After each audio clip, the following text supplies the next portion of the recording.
Hello everyone. Okay. Here's the trigonometry that you want to see. This one, believe you me, you want to see. You want to see how can we solve this trigonometry. So the first thing I'm going to say we have got two fractions. We have got this fraction. My pen is not writing. Uh, we have got this fraction and this fraction. So we are subtracting two fractions, and we cannot subtract two fractions if the denominator are the same. So we want to have the same denominator, and to find that denominator is simple. Just multiply sine with cos.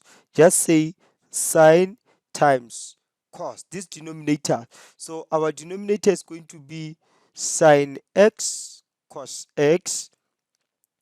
Even this side, our denominator is going to be sine x cos x. So the question is, our denominator, look, our denominator was sine x. But what did we do to the denominator? We multiplied it with cos x. It was sine x, now it's sine x cos x, because it means that the only thing that we brought to this denominator is cos x. It was sine x, now it's sine x cos x. So we multiplied it with cos x. So even the numerator, we must multiply it with cos x. This side, it was cos x, it was only cos x. So it is now sine x cos x. It means we multiplied cos x with sine x. So we're going to do the same thing to our numerator. Cos 3x cos sine x, sorry, because we multiplied it sine x.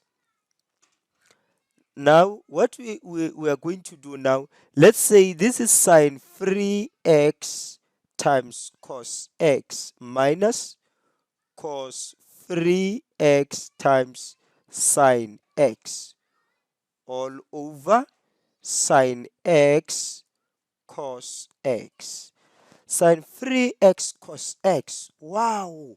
Sine 3x cos x minus cos 3x sine x. So this is the expandation of sine. We're actually expanding sine here. It should be sine 3x minus x all over sine x cos x. If we can see this, we if this is more like expanded compound of sine.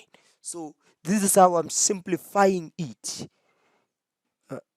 Yes, so it's going to be sine 2x over sine x cos x.